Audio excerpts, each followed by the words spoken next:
Well, good morning. We are lighting the candle, a world that works. Today it's Bill Correll, moi, and my longtime friend, Ken Caputo. And it looks like it's going to be probably just the two of us today, but I think we can make this work. Yeah, pretty sure about that. So what do we do here? I think this is our 90th episode, if I'm right. I'll double check. Closing in on 100. The big 90, right?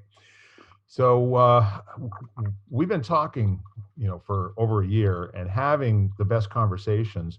And the whole idea is to put something out that allows people to spend some time both being introspective and also having the possibility of adding a little new growth, new greenery, to their skinny branches on the outside of their metaphysical persona. The whole idea is empowerment. And if we are getting it done in the call, being totally sensitive to receiving the messages that you are sending us from the future, what we need to be talking about next, the things that we know that are going to be not only interesting to us, but to you as well. So with that stated, this is a very special recording because it is actually right before Christmas, and I guess at the tail end of Hanukkah and many other celebrations that go on around the world. So I'm thinking, what if we were to kind of play with the word celebration a little bit, and maybe take a look at those things that bring us to a place of maybe reminiscence, memories, the whole idea of what this time of year is for people in general and what it can be. And then what maybe some other people who are maybe not having such a great time might be going through. So does that sound like a meaty enough topic for our next hour or so, Ken? Sure. Okay. So celebration, what does that mean to you? I think it's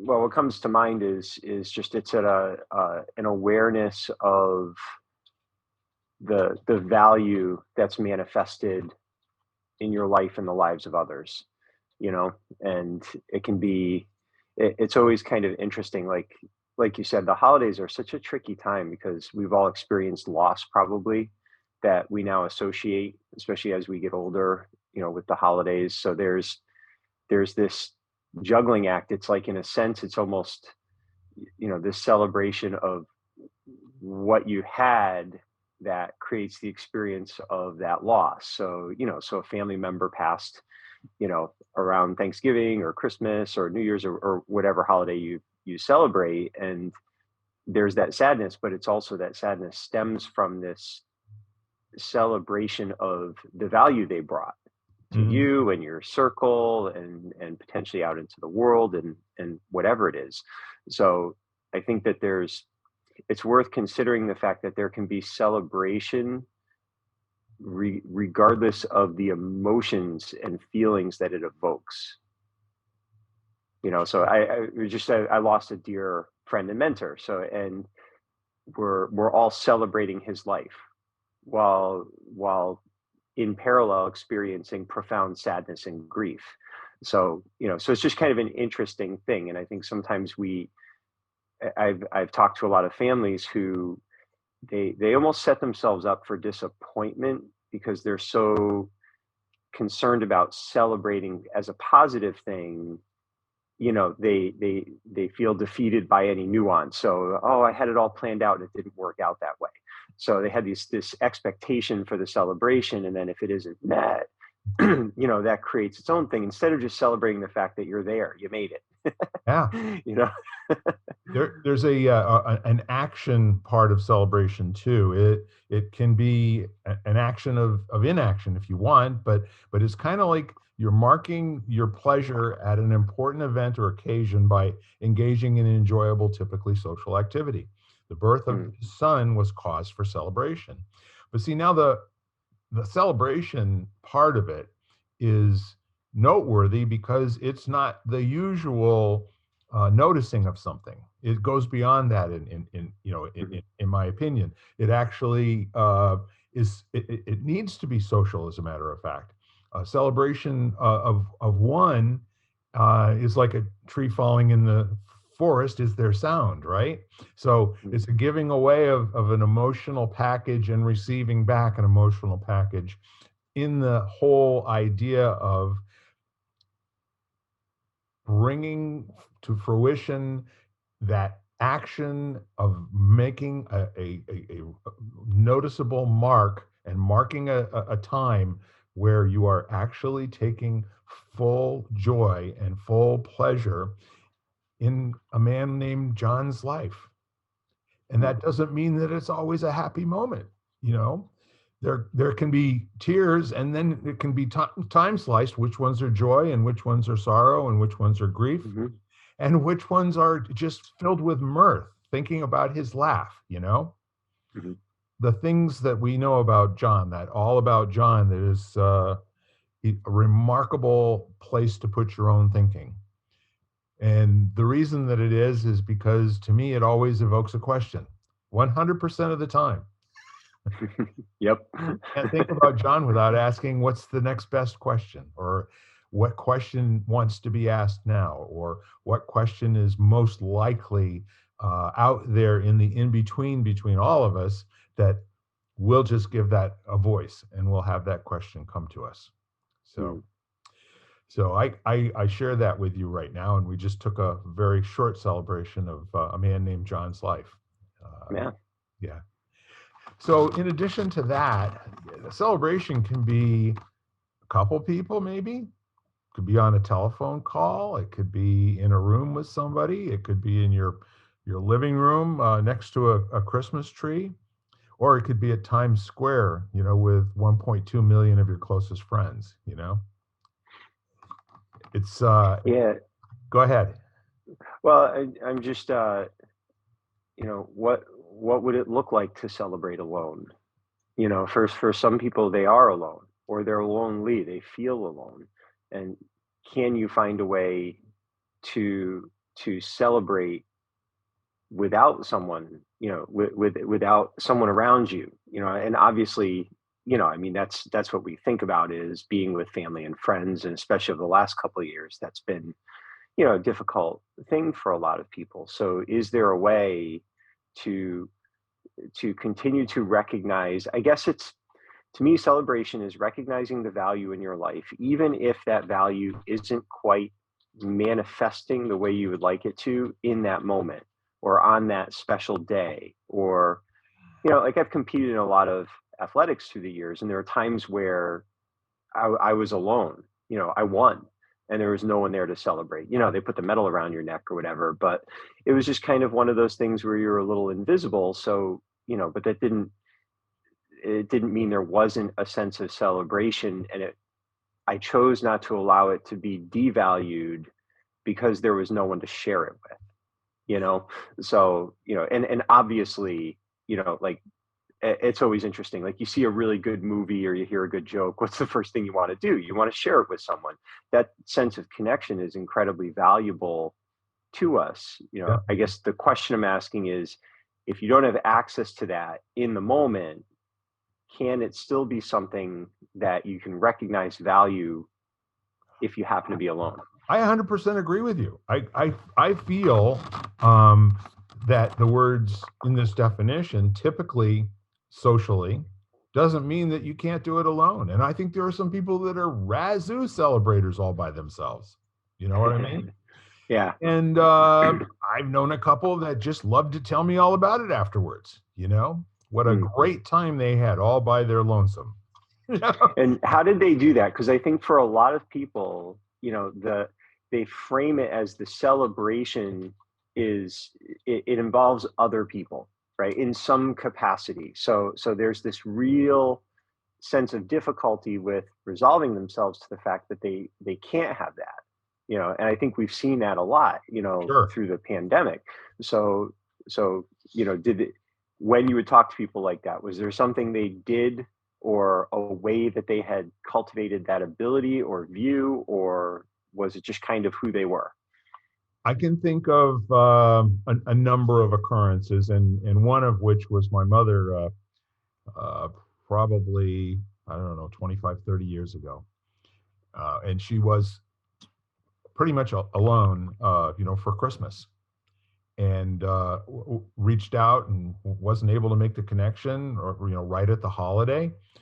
And so afterwards, got a phone call from her, and probably 2, 3 days later, and she said, "Well, what did you do for Christmas? What was your celebration like?" And so I told her, and we kind of have this tradition in the family to make telephone calls on holidays, and just Mhm. say hi to everybody and wish them the best possible holiday, or the best holiday ever. And so I told her what we did. We had the kids and and all that stuff, and I we might even have been down in Florida at the time too. But the point is then I asked her, and I said, what did you do? She said, "I celebrated by not doing a damn thing. I took the time to just kind of sit down. Uh, I had a good cry, and I felt really sorry for myself for a minute. And then I celebrated the fact that I was here to have that emotion and to feel that, you know, Mm. that one of the possibilities for being is to be in a space of loneliness, is to be in a space of almost desperate despair of not being able to communicate with family members. So I'm embellishing a little bit on what she said, because I can't tell you word for word what she said, but that was kind of the Right. gist of it.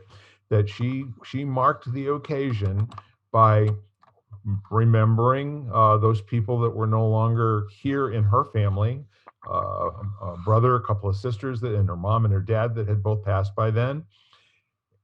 And then I think she ended up writing a poem or something, that she made a little bit of a tribute to all those that are here for Christmas, but I can't see you anymore, you know? Mm. And that's, again, about the gist of it. My mom was a pretty creative and, crafty kind of a person. And when she got an itch to come up with something in a moment, she usually was pretty darn good at it. So that's one case for sure. I can also think of another example where personally, I mean, the first time that I made it to the peak of uh, a mountain on the Appalachian Trail, actually Mhm. the Blue Trail, might even have been the Nipmuc, I don't know, but uh, by myself, I was doing something to complete a Boy Scout, merit badge for my sash. Mhm. And I had brought a little brownie camera, or whatever they were called at that point, that had the little square flash cubes, that kind of a camera, and took a picture of myself standing at the top of this peak, looking out, down on um, a lake, uh, probably in the Lantern Hill area of Preston Ledger, that kind of a thing. So that was it. I had to prove that I had done this, and that I had taken the trail and gone up to the top of this mountain for the first time. And my celebration was a whoop and a holler, you know. Mhm. And I was standing, I don't know, 350, 400 feet above where I usually went bass fishing, and I'd never gone up this incline before, and I did it. Mhm. So I can imagine that, for example, anyone who feels like they're around too many people all the time, there's this really kind of a cool place that they can design for themselves. It could be a meal that you spend a lot of time preparing. But I think, the whole key to everything, really enjoying a celebration, is the mindfulness of it. Do you know what I mean? Mm. And mindfulness to me doesn't just mean that you're observing with your eyes. I'm saying you're using all six senses to really engage, and all of your metaphysical forces and energy, and when you can bring yourself fully present, like all of you is just like an open nerve that's ready and available to just relish this moment, and actually be in the space of celebration while you're doing it. Mm. Inviting the goosebumps to come, inviting the tears to come if they come, inviting the laughing out loud, the having fun and joy. And I do know some people that are quite good at doing that sort of a thing. Probably much better than I do. Let's put it that way. I'm a gregarious sort. I usually like to have a few people to hug, in the room when I'm Yeah, yeah. doing a celebration. And how about you, Ken? It's just kind of interesting as you're talking. There's reflecting on this kind of this paradoxical nature of things, and it's present moment and impermanence, and how they weave in and out of each other. So I'll give you a couple of examples. So a newer mentor to me, he talks a lot about recognizing the extraordinary in in yourself, in the world around you, and he talks about it from three perspectives. So because most people think about the extraordinary being some amazing feat like getting to the top of the mountain, Yeah. and that exists, absolutely. And then he's like, there's also extraordinary in the ordinary. Like, one of his little practices is from when he leaves his home to when he gets in the car, noticing nature, beauty, the smell of the air, the trees, just, is the sun out, all those kind of things, just the extraordinary and the ordinary. And then the third one is the extraordinary and the wounded. And that can be, dealing with loneliness and something good coming out of it, or having some kind of, adversity that something extraordinary is born from. So he talks about this, and that kind of, to me, that's the celebration part. When you recognize what is worth celebrating in every moment, the value that's there, that's kind of a powerful thing. But then that's juxtaposed against John, my teacher for many years. I do a martial arts lesson with him, and I get something right. Like, you feel it, like you did it right, like Yes. really, really well. Creates a And in shift that in your moment, body. Yeah. yeah. And in that moment, he'd say, "What is that?" And my response would be, "Nothing special." And it was not to devalue it. It was to recognize that it was a fleeting moment, and I'm capable of doing it again and again and again. And if I don't, that's okay too. So it was almost like this practice of celebrating without becoming overly attached and invested, when what he didn't want was for me to get fixed in time, and now referencing everything moving forwards to that one, what felt like a perfect moment. Yeah. Because now, these are like people that, they're living their whole life reflecting back on some period of their life when everything went well, like Olympians that, deal with depression after they're done winning gold medals, and they haven't reframed that. So that was not nothing special. That was the specialist moment, and now nothing will ever match up to it. So it just kind of struck me how there's this kind of paradox that you almost have to resolve, so that you don't get trapped in being overly invested in creating things worth celebrating, while also recognizing the value and the impact of the things you are celebrating. Does that make sense? 100%. And I can tell you, I really can relate to the professional athletes, the college athletes, all of the people that have competed at a very high level, and anyone who has achieved something that was worked hard for over a period of time, where you mastered the mundane and you actually did all the little bits and particles that you had to do to achieve the ultimate feat. And in many cases, that might be being publicly recognized, for being the best at something for that moment or whatever it is. But I went through a year-long program in the 1990s, like 92 or 93. And I drove down to Manhattan every single Friday, and I'd get there at 2 o'clock in the afternoon, and then I would, leave to come back to Connecticut, a 2.5 hour drive most nights. I did it during snowstorms where I was actually traveling with the truckers, at 5 or 6 o'clock in the morning, Yeah. and we were the only ones that were on the road, during a snowstorm that was a blizzard. And if I'd have been thinking right, I probably wouldn't have been doing that after being up for 25 hours. But the point is that I did this thing and I went through and it was one of these things, where it was a leadership course and there were these quarterly meetings where all of the folks that were in this leadership course showed up for these big jamborees, and we'd have as many as 900 or 1,000 people that were all doing the same thing, right? Mhm. And they were out of Boston, Trenton, New Jersey, Washington, D.C., Philadelphia, New York City. And I was participating in New York City. So there's this thing called being a leader candidate, where you are recognized by the folks that, for whatever reason, they decide that you are now ready to be taught how to do a particular kind of leadership training.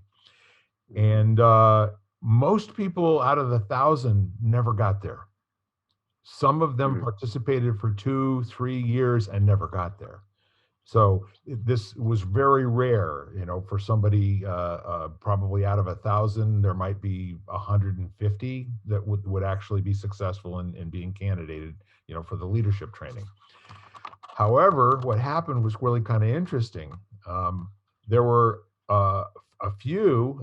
There was myself and one other woman that were candidated in the second weekend of the year because we had already done so much, to exemplify what we were. And at that point, I was in my 40s, right? And this gal was like 26 or 27, and she just went to work, full time. And the next thing that I know, it's around Christmas time, and we're down there, and all these people, and they call my name out, and with a big glowing introduction, and can hear a pin drop, and they say our first person candidated in this IFLP of 1992 is Bill Correll. And then it was a roar. I mean, like you wouldn't believe. I mean, I was having an out of body experience. It was just so special. And I had no idea that I was going to be doing this. And I didn't have any family members there, but this was a big deal. Okay. And so after that weekend was over and hundreds of people came over and shook hands and say, "Oh yeah, I get it. Yeah, you're the right guy." And I went home and I didn't get out of bed for 3 days. Hmm. I had this dream about the founder of the program showing up and going, "Wait a minute, what's going on around here? What did you do candidating Bill Correll? I mean, for God's sake, this guy's a schlub." Yeah, yeah. No, this won't stand. We got to reverse this really bad decision that y'all have made, right? And so I called up the leader of the program in New York City, and I said, "You're a good friend of mine. I've known you about 3.5 years now, and I'm struggling with this." And she said, "You know what?" Her name was Joan McNeil, and she said, "Bill Correll, this is what happens. When you do something and you work so hard for it, and then it's over, your mind has to play with it, you know?" Mhm. She said, "You just go back to thinking like you did before Friday evening. I want that Bill Correll on deck and ready to go to work." She said, "Can you do that?" I said, "Joni, I can do anything you ask me to." you know? And that was it. But it took me the 3 days of really being unable to be with the whole idea that not only did I get it done, not only did I get it done during my first year, I was the first person that was candidated out of that IFLP, you know? Yeah. So I guess that's really the celebration as it occurred for me was 3 days of despair. You know, Mm. it was like literally not wanting to get out of bed. And my poor wife, She didn't know what to do with me, My mentor would say that's your BS detector, for just sure. making sure that, it's true. And it's always kind of interesting. I've always found, like, through the years, I've had lots of, I guess you call them solicitations, from people who want to consult. And, I mean, when you're in business, everybody wants to, you know, sell you their services, basically, and not in a bad way. Right. But it was always interesting to me. I learned to listen to, whether or not they were interested in asking questions or making statements. And and the ones that always made me nervous were the ones that were supremely confident in their ability to deliver, and kind of put it all on you. Like, if you do what I tell you, if you implement the program, you hustle, you grind, blah, blah, blah, blah, blah, it'll work. And the ones that always felt a little less confident, like, they took more of a will see, and, they weren't afraid to say, I don't know. Yeah. Those are the ones that, to me, had like a healthy BS detector, where they're checking in with themselves to make sure that their value would match the situation, and they're willing to question that. Yeah. So it's like they call it imposter syndrome. You hear that, put out there a lot. And it's I think that's a healthy thing, as long as it doesn't, as long as you get out of bed after the 3 days. It turns it It's not turns a bad out, thing. yeah, but that my all of my training and all of my rigorous application of all of this stuff in terms of being out of my skin and being able to really get into other people's worlds, it all was about how do I reduce the amount of time that I'm offline about anything. So Yeah. as you were saying before, the magic of every single moment, can be lost very quickly when you're not mindful and you're taking for granted that this moment is just the same as that moment was a few minutes ago, or a few weeks ago, or a few years ago. And the truth is, there's something new to be discovered and learned in every single moment. And I guess there's Mm. some guys, what, Dunning-Kruger, who basically took the imposter syndrome uh, idea and flipped it on its head, where they discovered out of 100 people that a ridiculous amount thought they were, in the top 5% of whatever category of excellence in what they were doing. Like almost everyone, except for the Yeah. 5 or 6 people who actually were the best, who didn't think they were anything special. They didn't consider Yeah. Yeah. themselves, as like, oh, I don't ever think about how I am with other people. If my numbers are what my numbers are, and I'm always competing with who I was yesterday, and I'm always finding the elegance of the imperfection in my execution, that last little bit that I know I can do better. That my emphasis is always on that, and not going around telling everybody what a great guy I am, and how good I am Yeah. at stuff, right? Yeah. It's an interesting thing that, we're experiencing that a lot right now, and it's very human. And just reflecting on, I can remember when I began my martial arts teaching career, Yeah. and I mean, this is, relatively young in the art and in rank, and the things that I was being taught, I had very, very unshakable conviction that I'd been taught things that were right, and this is the way it's done. And it was exactly that. And it wasn't coming from a place of, I was an intelligent guy. I'm not like, and I've studied and trained and all that kind of stuff, but I just didn't know what I didn't know. And it would always be interesting to me, the guys that have been around 30, 40 years, you'd ask them a question, and they tended not to give you definitive answers. Of course. They were very aware of situation, and it would get frustrating, because you're like, just, you're supposed to know. You've been doing this for years. Why can't you just give me the answer? And I simply lacked the reference base, in my youthful exuberance, to know that the answer was not something that was simple. It rarely is. So, but we get excited and we get passionate about the new thing, Right. and then we want to impart that knowledge to everyone that we know. And we just simply lack the context of understanding it is nuanced, and that's the real experts that I've worked with through the years.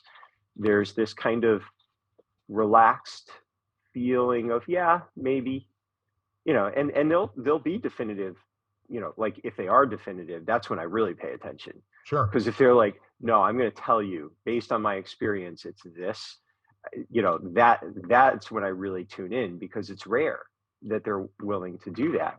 Well, you've So, also earned the right for them to take a stand on an issue that they know you're going to be appropriate with. yeah, It's not yeah. like they're And giving you the truth that you can now believe this instead of what you just believed a few minutes before. You're going to turn it into a question for yourself, and you're going to dwell yeah, in that growth opportunity. that's a really good point. They're And pointing you there's, to a door in the house. They're not taking you in. yeah, and that's actually a really good point. It's something that I've talked a lot about with my teacher friends, is being very, very careful that you're not from a place of ego making pronouncements and directing people where you're taking responsibility for their life or Yes, directing their life in some way. You're, we don't even talk when we're doing our teacher training program. We don't use the word teacher. We call it an awakened guide, because the idea is you've simply walked this path of understanding more frequently than they have. sure. And your role is not to tell them how to walk it. It's to be very, very aware of how they're walking it and help them navigate so they don't accidentally fall off a cliff. Yeah.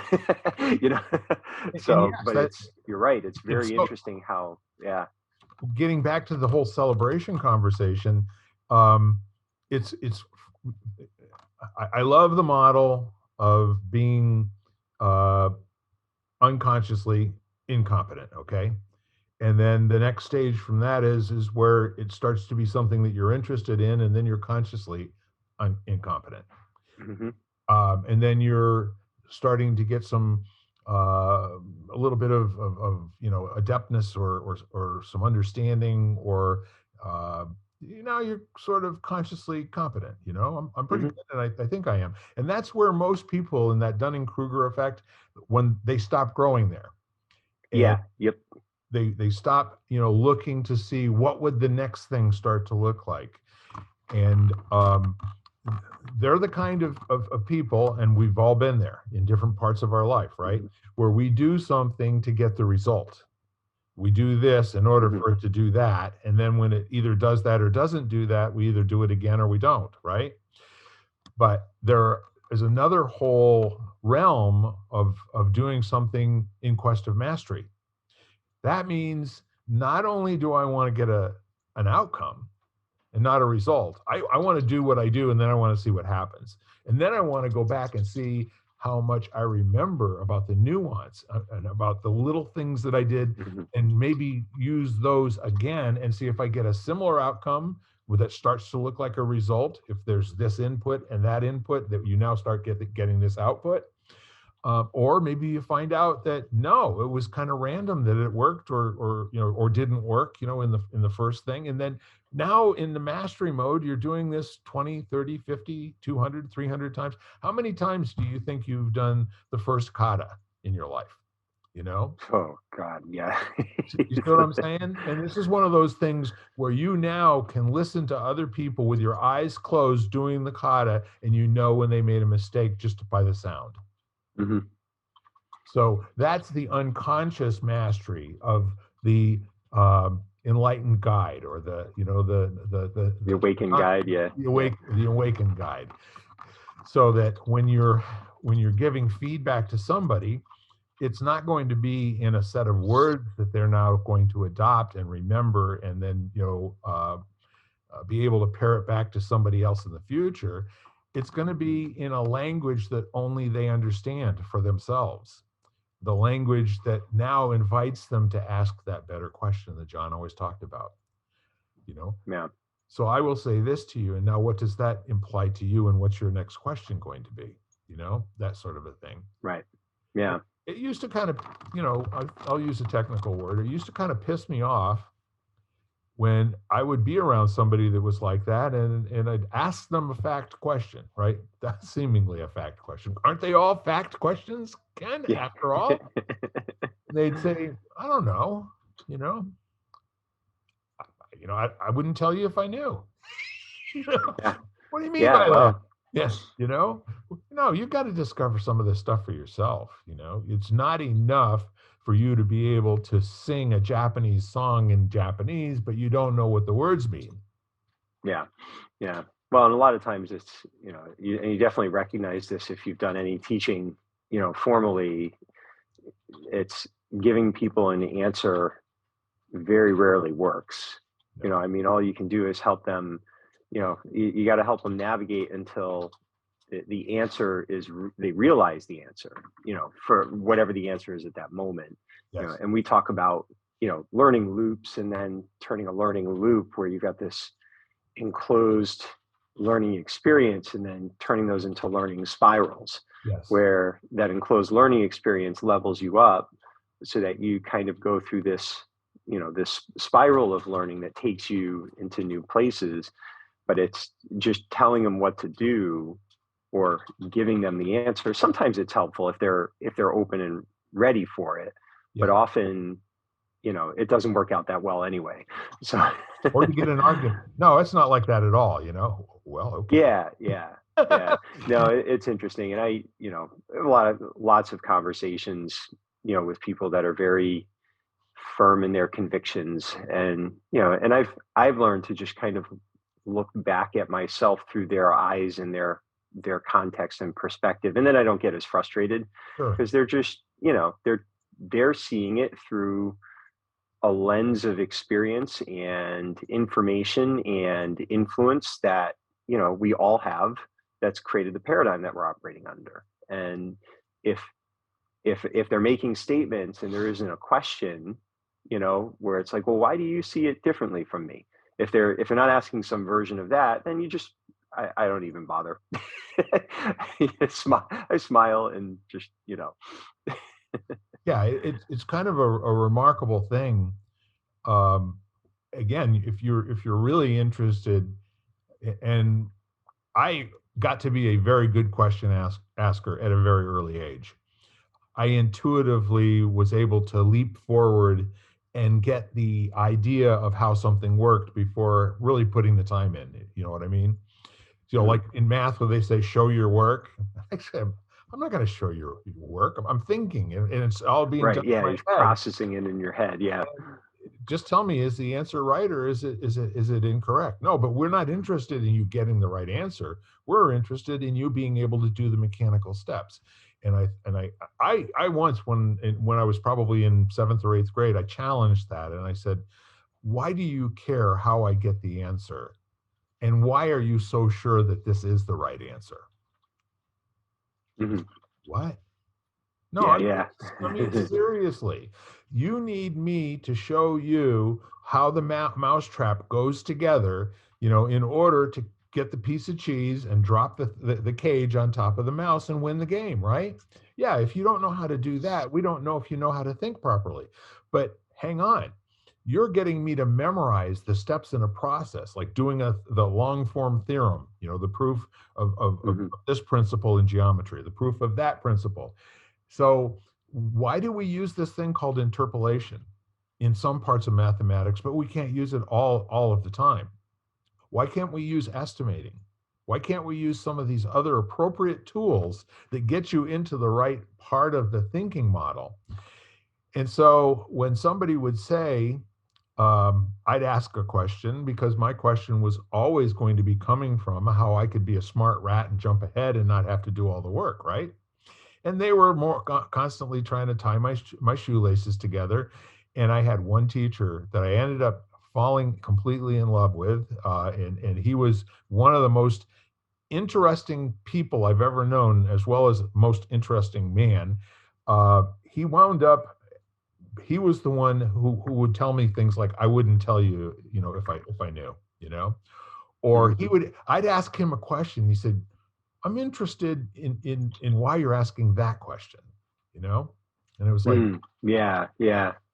did somebody mess with his head in college and said, if you get a wise ass that's in your class, here's how you handle that stuff? But It's interesting. I think those are signs of experts. It's, I just reflect back. I remember young in my teaching career, someone would yeah, ask a question and I'd say, because of this would right. be my definitive answer. Or I'd say, because that's the way it's always been done.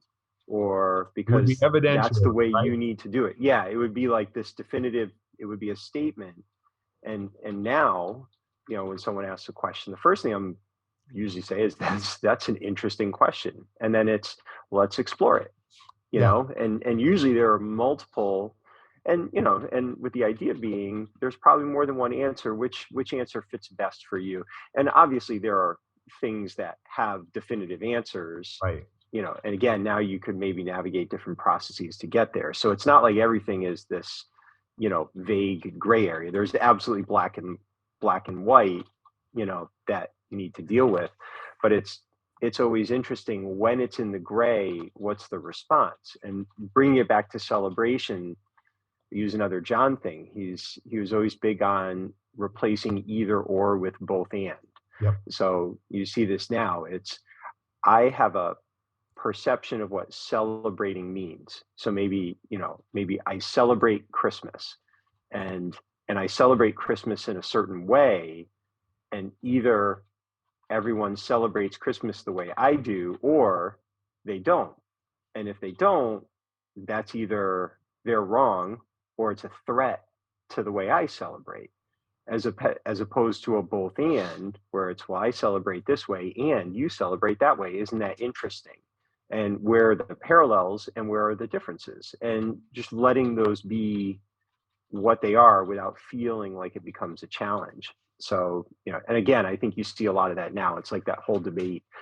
Some people get very upset if you say happy holidays, Yeah. because they take that as an attack on Christmas, as opposed to just choosing to open your sentence with an inclusive statement. And the interesting thing, I've talked to a lot of people about that. And if someone says Merry Christmas, they say Merry Christmas.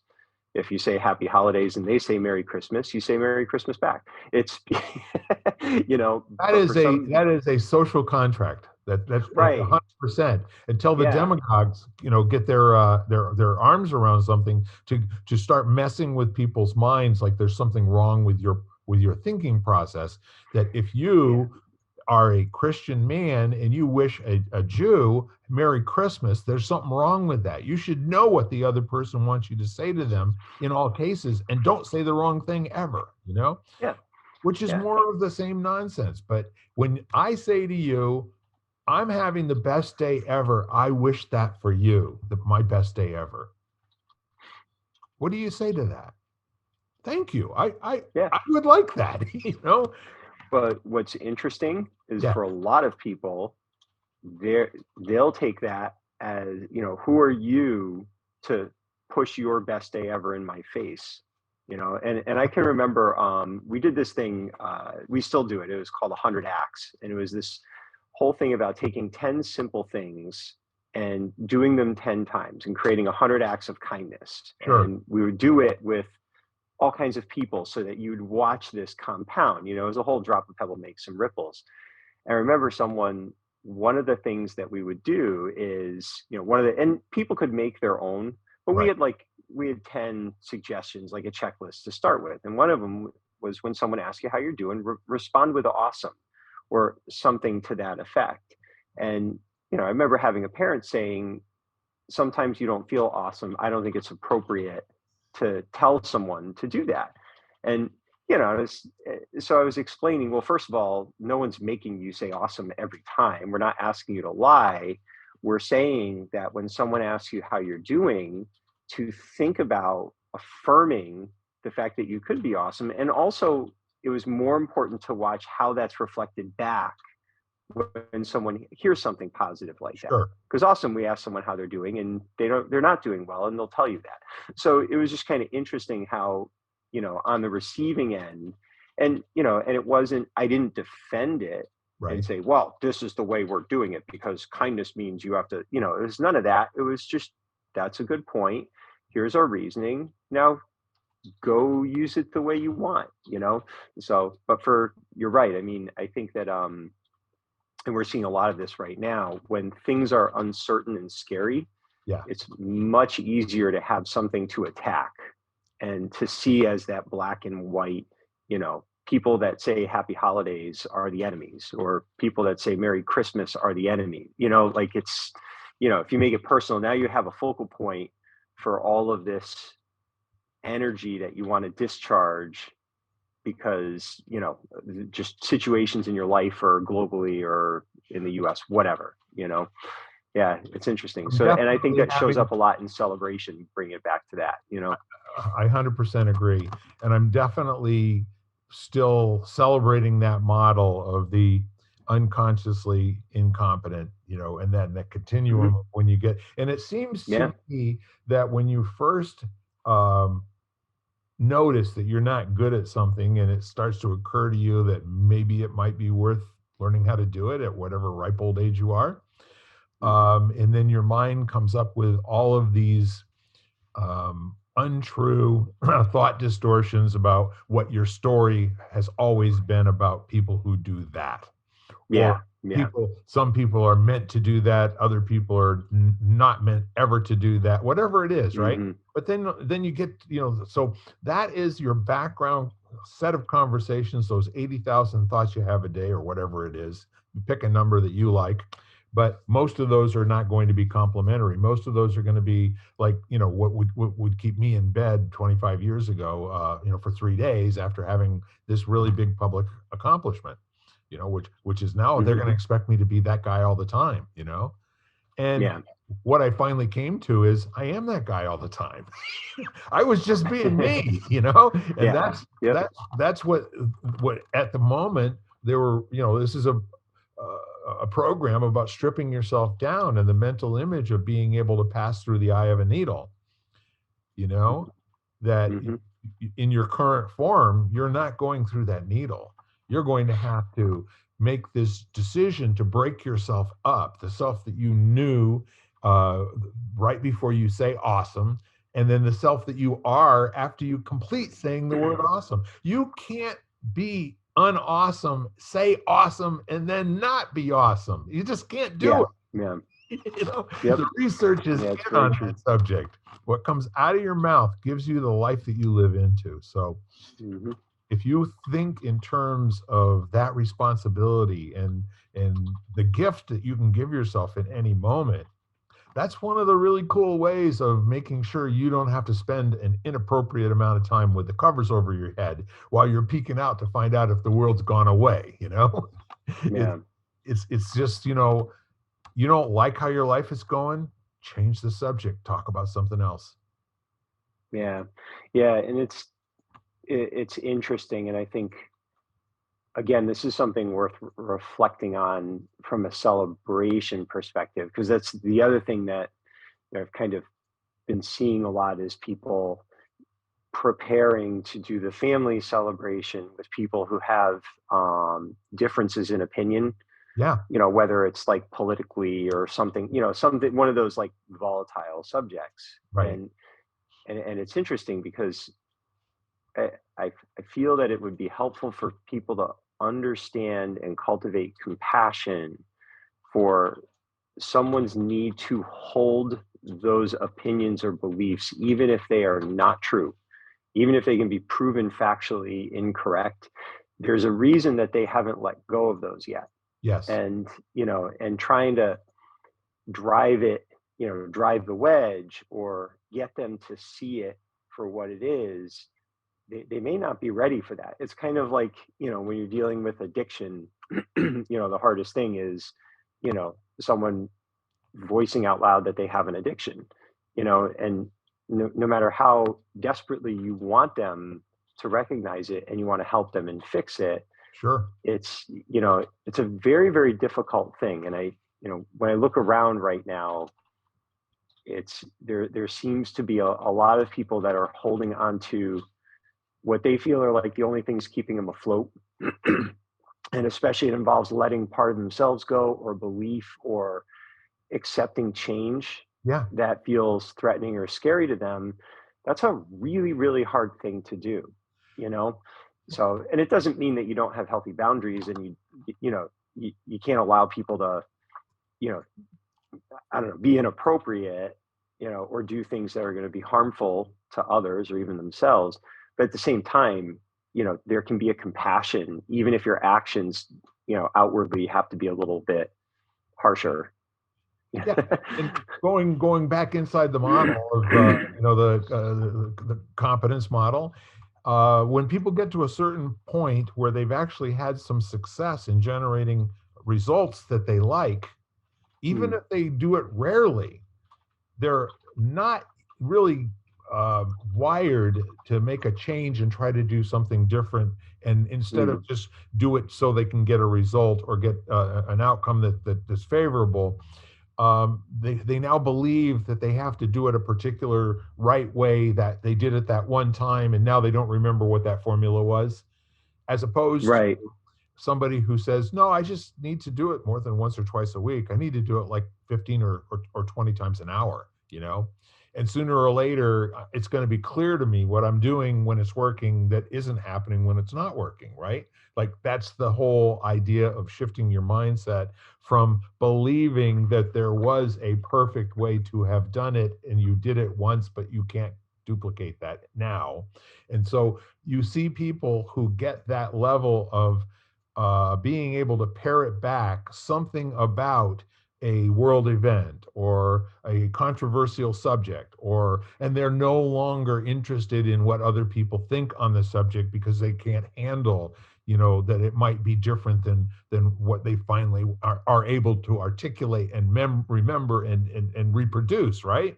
Which is why so many people do not update their opinions. They don't change their mind about what they're doing with regard to politics, religion, sexual preference, the whole clothing, whatever it is. You get people with the same hairstyle, pretty much for 40 or 50 years and never challenge. Maybe we could do something different. Hmm. Nothing wrong with that. That conformity to having enough information to hurt yourself with, that you're not asking questions about or being curious about it, but going through the sleepless and the like sleepwalking motions over and over and Hmm. over in your life, and then reporting back to the world that you're not having any fun. It's like, huh? Well, and I guess that's the question is, are you okay with how you are in your life, and are you okay with the impact how you are in your life is having on those around you? Sure. Some people don't even care about that. They're very, They don't know to it's ask that question, do they? right. Yeah. And, and it just struck me as you're talking, like remember having a conversation about enlightenment with John, Yeah. and he was saying, it's really about kind of the outriggers of the canoe being the past and the future, and the present moment being kind of the thing that you kind of hang out in most of the time. And he said something interesting. He said, if you live in the past disproportionately, you're prone to depression. And if you live in the future disproportionately, you're prone to anxiety. And if you think about it, if you're in a celebration and it's not living up to a past celebration Sure. that you hold as the model, that can make you sad and nostalgic and depressed. Yes. If you're thinking about the celebration that's coming up and you're trying to think about that being the best celebration, then you're all freaked out. Those are we even see that with birthday party planning for parents, and there's all this anxiety about it being the perfect party and everything going exactly right. And they've got this future projection, that's so if you can balance it where you have the reference base of the things that have happened in your past with recognition of where you're going with it, but you can stay mostly centered in what's actually occurring. Sure. That's like, that's a more liberating place to be connecting from. So it's just kind of interesting. I think that's another thing when if someone's having a difficult time, let's say at Thanksgiving dinner, and they're struggling, maybe the experience isn't matching what they thought it would be, and they're having some anxiety over that. Or maybe they're reflecting back on what they see as the perfect Thanksgiving. Maybe there's a family member who was there who's passed on, Sure. so now you have some compassion because you can see where they are. And I think often, instead of doing that, we just see it through our own perspective, and we're like, everything's wonderful, everyone's here, you should appreciate it. instead of, where are you right now? Let me go visit you there. And then maybe we can walk back to the present moment, That should be taught in the first grade. I mean, Yeah. how kindergartners operate, and then we beat it out Yeah. of them by the time they're six. Yeah. But the whole notion of the mindfulness and being present and all of that, people they get that as like a concept, right? They get that as a Yeah. concept, but the screaming in their head is just so loud, it won't allow for that, for setting that down. And Yeah. almost always there's something in that type of a relationship to the past or the future, which is a resistance.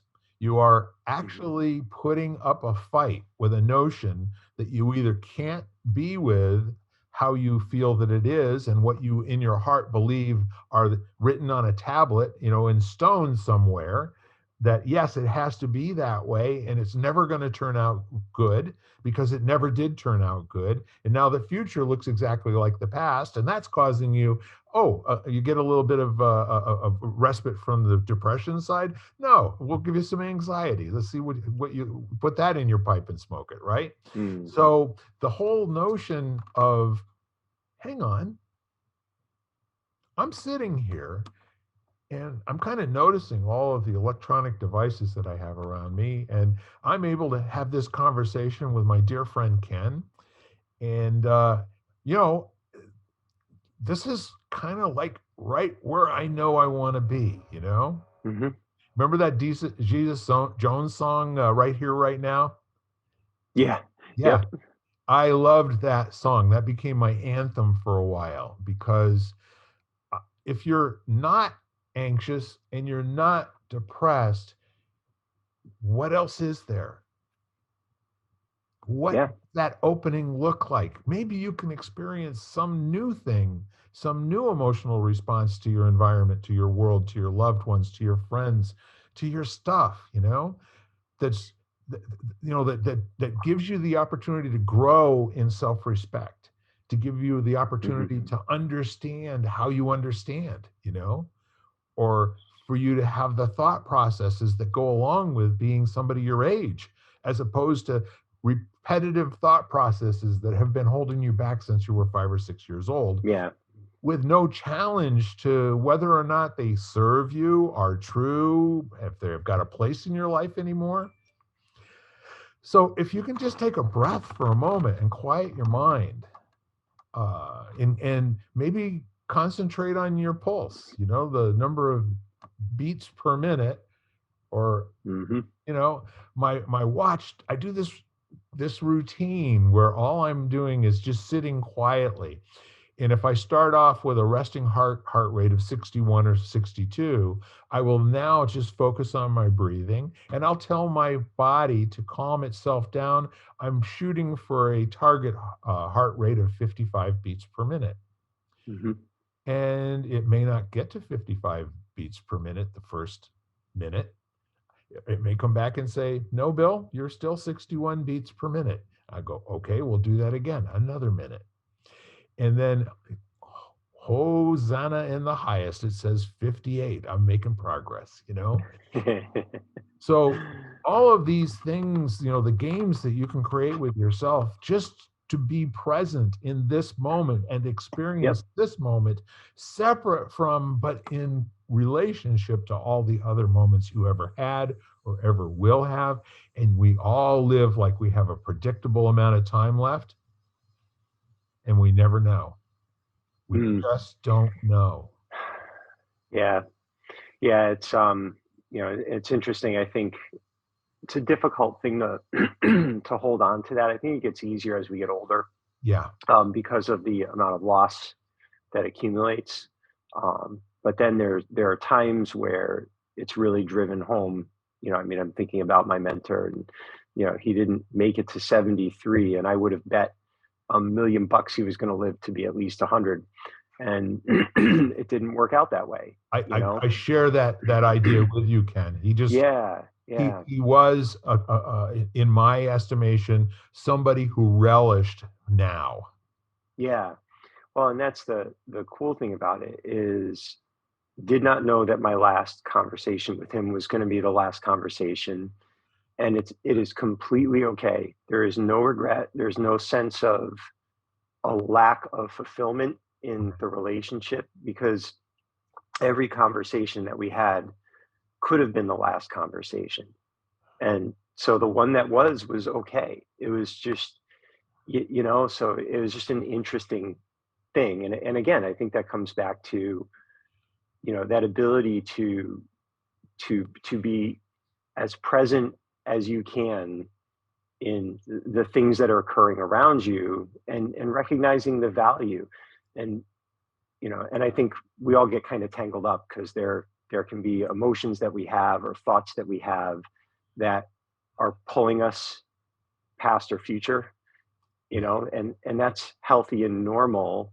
It's all about proportion, and staying as best you can in what feels like. I keep coming back to just the thing that's been striking me a lot lately is just living life with grace and balance, and balance being something that you never really have. It's something that you move in and out of, Yes.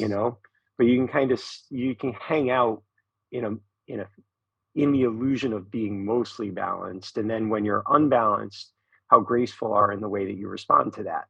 And, and it's just been kind of an interesting thing that I've been playing with. So random side note. No, I want you folks at home to take note of this. All of life is about creating games and remembering those games so that you have something that on a moment's notice, you can do research, you can do experimentation, you can play, you can have some fun. And I think with all of that said, we've pretty much had fun for just a little over an hour now, my friend. Yeah. And it's amazing to me, just a couple of guys talking, and we are lighting the candle, a world that works. And our goal always and everywhere is to have a world that works come out of our mouths. And when you do the same, and if you notice yourself creating a different world, you might want to check your motivations. You might want to check whether or not there's a belief system that's operating you as opposed to you operating you, that you might want to check in and challenge just a little bit and ask more questions about it. Especially if you're not having a lot of fun in your life, there is no one else in charge of fun but you for yourself. And that's a gift that you should learn to give yourself as much as possible. So with that said, Ken, any closing thoughts or remarks? No, I think we've covered a lot. We have, and I really enjoy this pre-Christmas celebration with you. This is a special hour for us to kind of dive into these thoughts, and we are present every moment on these podcasts. What we're getting that comes out of our mouth is the past or the future, obviously, and it's nesting and dwelling in the present and being open to receiving what's going on right this minute. So, yeah. Well, with that said, we have maybe one or two more podcasts that we'll do before the end of the year, but it's been a remarkable 2021 in so many different ways, and there are so many opportunities for emotional response to where we've come in the last 12 months. And I just want to remind people that, again, when you're by yourself and you're celebrating alone, make sure your head almost comes off. You're having such a good time. So in the meantime, thank you for joining us, and thank you for actively participating in our podcast, you great listeners, you. And can't wait to see you out in the world. And I've got a hug for every last one of you. Bye-bye. Adios. And Merry Christmas. You've been listening to Lighting the Candle, a world that works, part of the Exvadio Podcast Network. You can catch us each week as well as the rest of the network at xvadio.com/podcasts, as well as the Apple Podcasts app, Google Podcasts, Spotify, iHeartRadio, Stitcher, Audible, Amazon Music, and wherever you find podcasts.